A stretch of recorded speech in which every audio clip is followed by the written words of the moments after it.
Everyone, welcome to doctor Amit Kumar YouTube channel. Doctor Amit Kumar YouTube channel में आप सबका स्वागत है।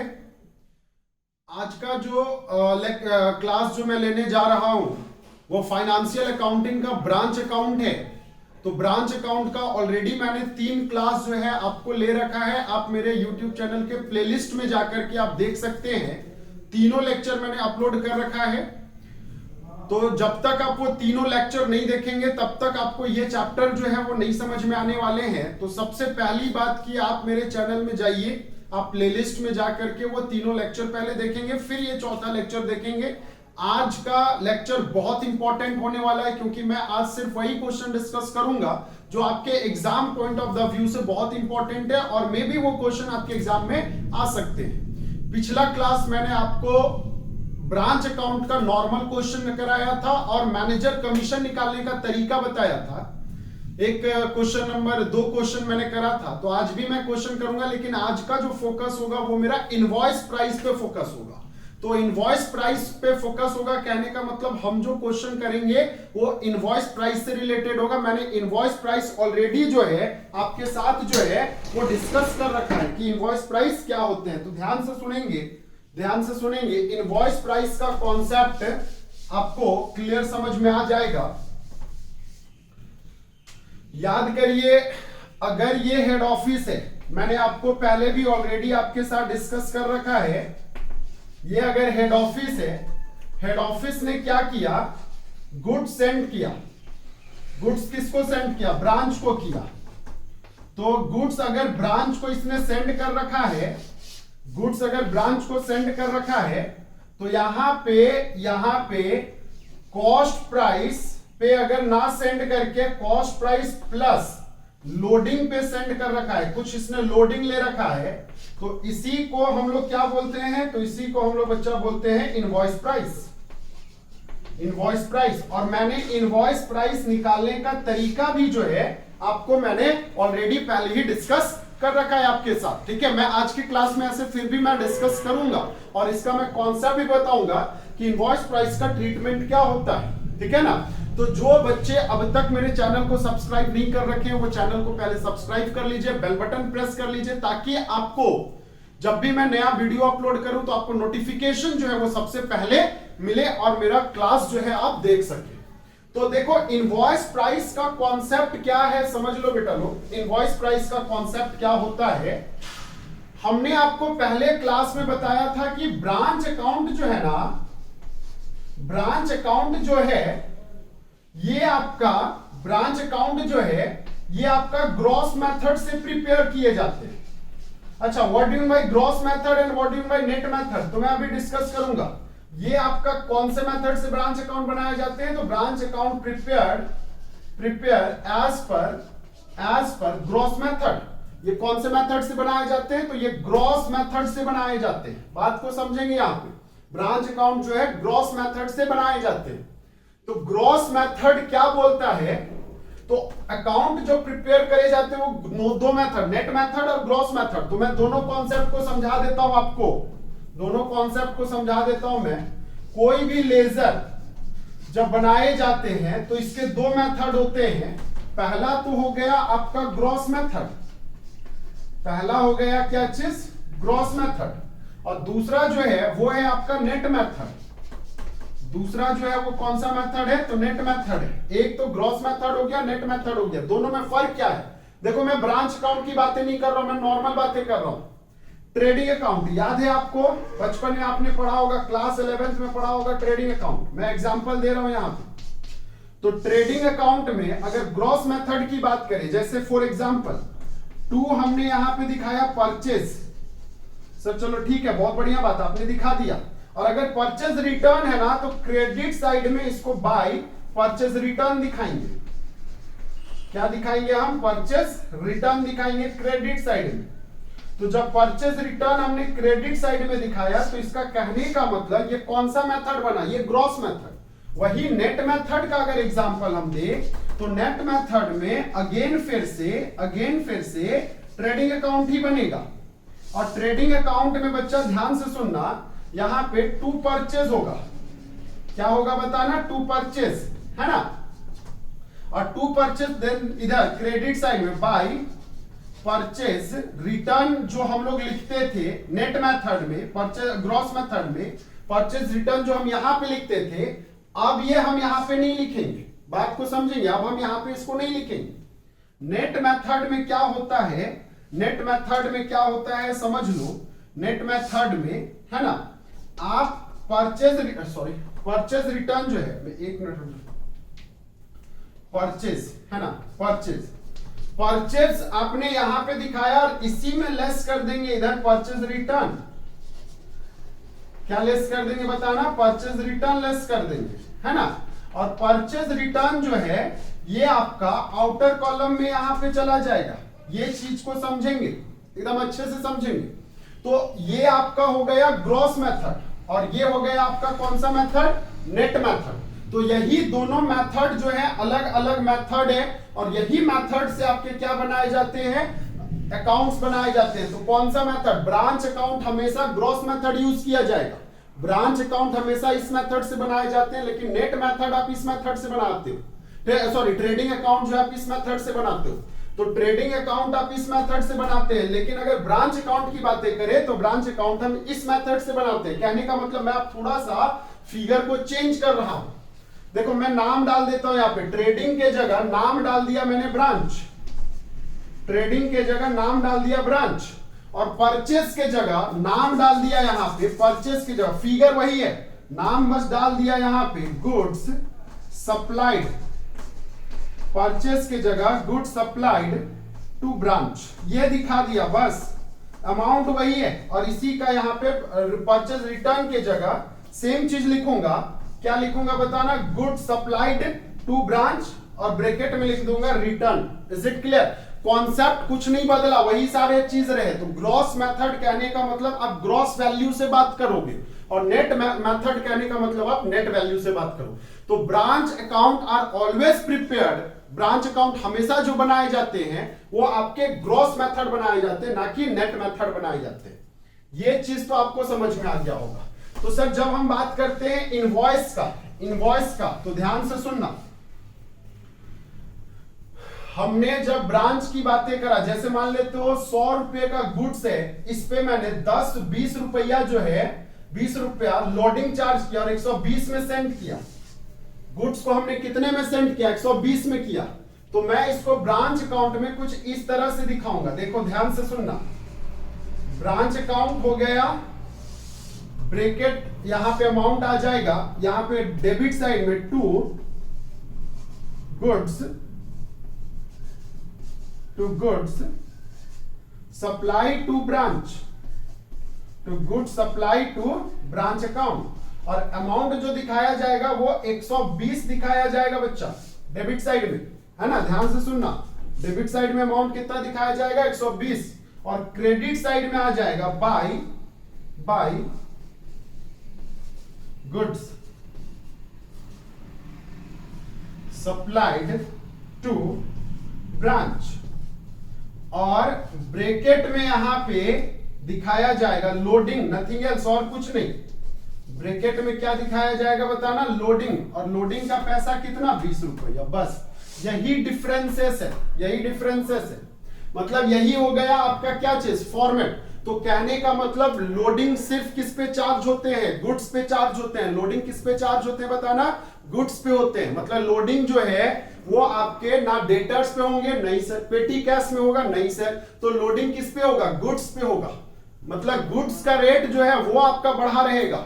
बात समझ में आया, गुड्स का रेट जो है वो आपका बढ़ा हुआ रहेगा, ठीक है ना। तो उसी को आप जैसे, तो लोडिंग कहां कहां पे जुड़ सकता है, लोडिंग कहां कहां पे जुड़ सकता है, इसको नोट डाउन करेंगे, मैं इसको मिटा रहा हूं। लोडिंग जो है वो कहां कहां हो सकता है, तो मेरे को एक बात बताना। सबसे पहले लोडिंग जो है स्टॉक में हो सकता है।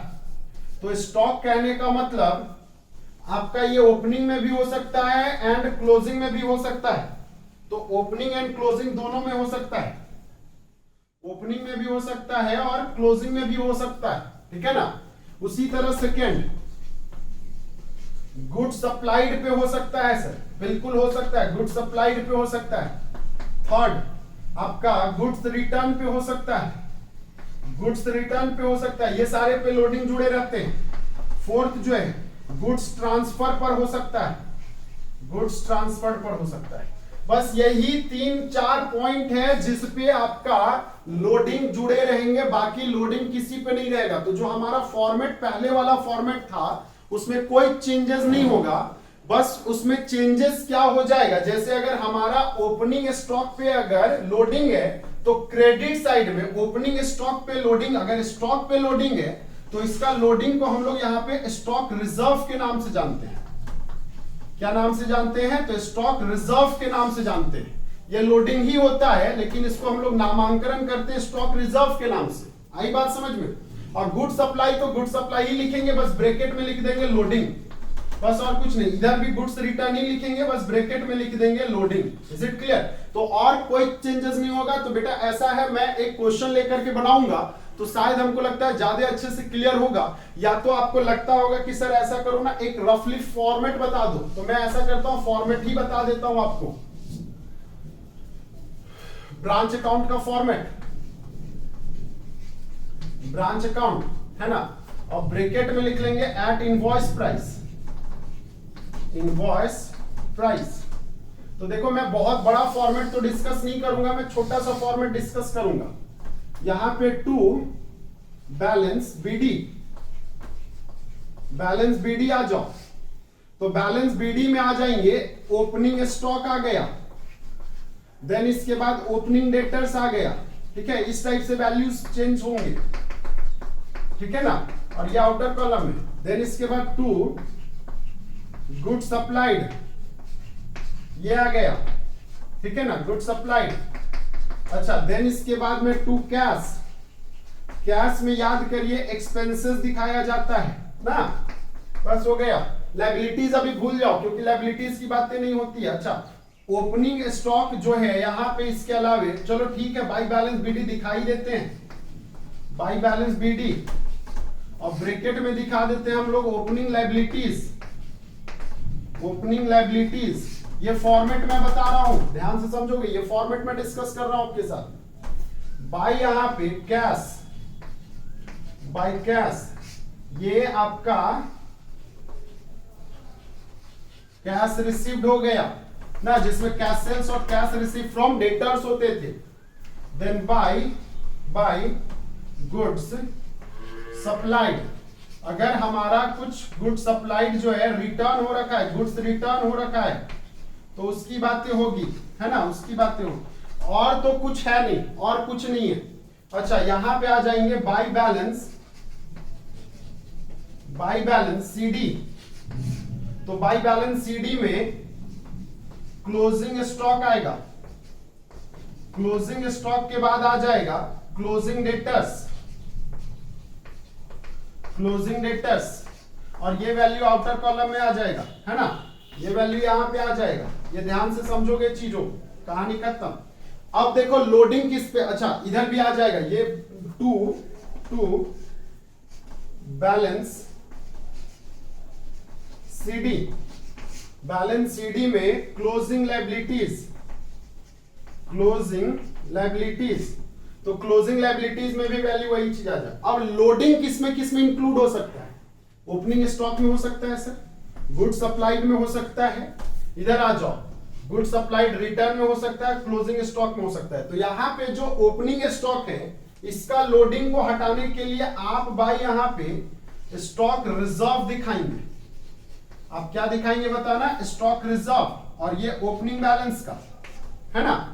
अच्छा, इसका गुड सप्लाइड वाला है तो यहां पे लिखेंगे बाय गुड सप्लाइड, सेम चीज, जो सेंटेंस आपका वहां पे जाएगा वही सेंटेंस यहां पे जाएगा, बस ब्रैकेट में आप यहां पे इसको लोडिंग वर्ड यूज कर लेंगे, ठीक है ना, लोडिंग लिख देंगे। अच्छा, इधर आ जाएगा क्या चीज, तो टू गुड्स सप्लाइड, और ब्रैकेट में लिखेंगे रिटर्न। अच्छा, इसी रिटर्न का हमने क्या निकाला, तो लोडिंग निकाला, इसी रिटर्न का हमने क्या निकाल लिया, लोडिंग निकाल लिया। और ये क्लोजिंग स्टॉक के लिए to closing stock reserve word use कर देंगे, closing stock reserve word use करेंगे। अब बताना, अगर क्रेडिट एक्सेस कर गया तो आपका डेबिट साइड में टू जनरल पीएल अकाउंट हो जाएगा, प्रॉफिट एंड लॉस अकाउंट हो जाएगा, and that will be your balancing figure. यही आपका क्या कह रहा है, बैलेंसिंग फिगर। अगर डेबिट एक्सेस कर गया तो bye general profit and loss account and that will be your balancing figure. यही आपका क्या हुआ बताना, बैलेंसिंग फिगर हो गया। तो बस यही है कॉन्सेप्ट और कुछ नहीं है। मतलब मेरे को लोडिंग निकालने के लिए ज्यादा झमेला नहीं है, पहले तो लोडिंग का कैलकुलेशन कर लीजिए तो आपको समझ में आ जाएगा। चलिए इसको नोट डाउन करेंगे, मैं एक क्वेश्चन करता हूं आपके साथ में तो ज्यादा अच्छे से समझ में आएगा, है ना। जितना अच्छा क्वेश्चन करेंगे उतना जल्दी समझ में आएगा हमें। चलिए बच्चा, तो ऐसा है, मैं आपके साथ एक क्वेश्चन जो है आपको शेयर कर दूंगा, आपके ग्रुप में, व्हाट्सएप ग्रुप में शेयर कर दूंगा क्वेश्चन, है ना। तो आते हैं क्वेश्चन, बहुत अच्छा क्वेश्चन है, मैं पढ़ता हूं question. X limited of Jamshedpur, x limited कहां का है, जमशेदपुर का, has a branch at Patna. Jamshedpur की कंपनी है, हेड ऑफिस है, जिसका ब्रांच कहां है, तो जिसका ब्रांच जो है वो पटना है, पटना में उसका ब्रांच है। अच्छा, क्वेश्चन में क्या बोल रखा है ये भी आगे समझ लो, ये भी क्वेश्चन समझ लो, है ना। बोलता क्या है, the head office supply goods to its branch at 25% profit on cost price. Head office जो है, ध्यान से सुनना, ये क्या बोल रखा है क्वेश्चन में। हेड ऑफिस ने गुड सप्लाई किया, किसको गुड सप्लाई किया, ब्रांच को किया, और ब्रांच को जो गुड्स इसने सेंड करा है ना, जो गुड्स इसने सेंड करा है वो क्या किया है, तो cost price plus 25% on CP कर रखा है, ठीक है, और यही लोडिंग है, यही लोडिंग है। तो अब क्वेश्चन में क्या बोलता है, नीचे इंफॉर्मेशन दे रखा है, तो मेरे को एक बात बताना बच्चा, जो नीचे इंफॉर्मेशन दे रखा है वो क्या चीज का दे रखा है, आईपी का दे रखा है, इनवॉइस प्राइस दे रखा है, ध्यान से समझोगे, इनवॉइस प्राइस दे रखा है, ये हमारा गिवन है, ये हमारा गिवन है। तो कॉन्सेप्ट क्लियर करिए पहले तो आप ये लाइन को समझिए। मेरे को एक बात बताना, आईपी आपका दे रखा है, आईपी आपका दे रखा है, बात समझेंगे, आईपी जो है वो आपका दे रखा है, सीपी जो है वो मिसिंग है क्वेश्चन में, और लोडिंग जो है ना, लोडिंग जो है ये आपका 25% ऑन सीपी है। तो बेटा 25% ऑन सीपी कहने का मतलब, रीडिंग करिए, क्या ये 1/4 ऑन सीपी हो जाएगा कि नहीं हो जाएगा। याद करिए, मैंने आपको रीडिंग करने का कॉन्सेप्ट समझाया था पिछला क्लास में। तो 1/4 on CP is equal to loading, मतलब अगर ये चौक का कीमत 4 रुपया है तो इसको बेच करके हमको कितना कमाना है, भेज करके हमको ब्रांच को कितने में भेजना है, 1 रुपए के लोडिंग में, तो हमने इसको कितने में भेजा होगा, ब्रांच के पास कितने में भेजा होगा, क्या 1/5 ऑन इनवॉइस प्राइस पे भेजा होगा कि नहीं भेजा होगा, बताओ। तो हमारा इसका कहने का मतलब ये हो गया कि 1/4 जो है इक्वल टू 1/5 होता है। तो अब जो भी हमको फिगर मिलेगा डायरेक्ट 1/5 अगर हम निकाल लेंगे तो लोडिंग नहीं निकल जाएगा, क्योंकि जो इनवॉइस प्राइस दे रखा है उसका डायरेक्टली अगर 1/5 निकाल ले तो हमारा क्या निकल जाएगा, लोडिंग निकल जाएगा। तो चलिए इसको नोट डाउन कर लेंगे, मैं इसको मिटा रहा हूं, इसको नोट डाउन कर लेंगे, है ना। ये पॉइंट था, ये कॉन्सेप्ट था। अच्छा, इसी में अगर साफ साफ लिखा रहता 25% ऑन इनवॉइस प्राइस, तब क्या ये करने की आवश्यकता होती हमें, नहीं, तब ये करने की हमें कोई आवश्यकता नहीं होती, ठीक है ना। तो आपको यहाँ पे ओपनिंग स्टॉक दे रखा है, डेटर्स दे रखा है, पेटी कैश दे रखा है, goods sends to branch at invoice price दे रखा है, ब्रांच का एक्सपेंसेस दे रखा है, हेड ऑफिस ने पेड किया है, रेंट है, वेजेस है, सैलरी है, कैश सेल्स है, कैश कलेक्टेड फ्रॉम डेटर्स है, गुड्स रिटर्न बाय ब्रांच है, क्लोजिंग बैलेंस है, देन डेटर्स स्टॉक, सब यही सारे फिगर्स दे रखे हैं, और तो कोई इंफॉर्मेशन नहीं दे रखा है। देख लो, ये बहुत अच्छा क्वेश्चन है, वेरी वेरी इंपॉर्टेंट क्वेश्चन। तो सबसे पहले तो आप यहां पे ब्रांच अकाउंट बनाएंगे, ब्रांच अकाउंट बनाएंगे। अच्छा, कौन सा ब्रांच, ब्रांच का नाम क्या है, पटना ब्रांच है। कौन सा ब्रांच है, पटना ब्रांच अकाउंट, ब्रैकेट में at invoice price method, invoice price. तो पहले तो ये देख लो कि क्या क्या वैल्यू हमें अवेलेबल है, और जो जो वैल्यू है, मैं पर्टिकुलर नहीं लिख रहा हूं बच्चा, ध्यान से सुनना, मैं पर्टिकुलर नहीं लिख रहा हूं। क्यों? क्योंकि मेरे पास थोड़ा स्पेस का कमी है, तो इसलिए आप लोग पर्टिकुलर और अमाउंट जो है वो खुद से लिख लेंगे, और ये क्वेश्चन मैं आपके साथ शेयर कर दूंगा, डोंट वरी। तो मेरे को एक बात बताना, सबसे पहली बात, ओपनिंग बैलेंस असेट साइड का दे रखा है, तो आप यहां पे टू बैलेंस बीडी, और बैलेंस बीडी जो है वो हमारा है स्टॉक। स्टॉक दे रखा है 60,000 का, और ये साफ साफ लिख रखा है कि ये आईपी में है, इनवॉइस प्राइस में है। डेटर्स भी दे रखा है 9,000 का। देन इसके बाद पेटी कैश मिला, पेटी कैश जो है ये 500 का मिला, टोटल कर लेंगे 69,500। देखो ये आप लोग लिखते जाओगे, फटाफट ये लिखते जाओगे, है ना, तो आपको चीज जो है क्लियर समझ में आएगा, नहीं तो फिर दिक्कत हो जाएगा। देन इसके बाद to goods send to branch, कितने का गुड सेंड किया है ब्रांच को? 1,20,000 का। कितने का सेंड किया है? 1,20,000 का। एक्सपेंसेस है तो टू क्या लिखेंगे? कैश अकाउंट, और एक्सपेंसेस में आ जाओ। एक्सपेंसेस में रेंट मिला, रेंट कितने का मिला? 4,000 का रेंट मिला। देन वेजेस मिला, वेजेस कितने का मिला? 1,000 का वेजेस मिला। देन हमें सैलरी मिला, सैलरी जो है वो कितने का मिला? 5,000 का सैलरी मिला, एंड एक्सेट्रा ईटीसी लिख रखा है। तो ये टोटल हो गया हमारा 10,000। टोटल कितना हो गया? 10,000। देन कैश सेल्स मिला, तो बाय क्या लिखेंगे? By cash. कैश अकाउंट में आ जाओ, कैश सेल्स। कैश सेल्स जो है ये हमारा है 1,20,000, नहीं, कैश सेल्स 15,000 है। देन इसके बाद आ जाओ कैश कलेक्टेड फ्रॉम डेटर्स, तो कैश कलेक्टेड फ्रॉम डेटर्स जो है ये है आपका 1,20,000। टोटल आ जाएगा 1,35,000। टोटल हमारा कितना आ गया? 1,35,000। अच्छा, इसके बाद जो है बाय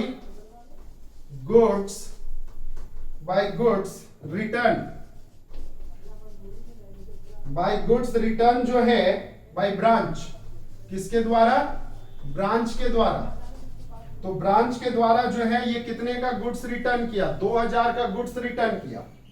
देन इसके बाद क्लोजिंग बैलेंस दे रखा है, तो आप यहां पे सीधा सा है बाय बैलेंस सीडी, कितना दिखाएंगे? By balance CD. तो बाय बैलेंस सीडी जो है, बाय बैलेंस सीडी में आपका सबसे पहले ना बच्चा स्टॉक जाएगा।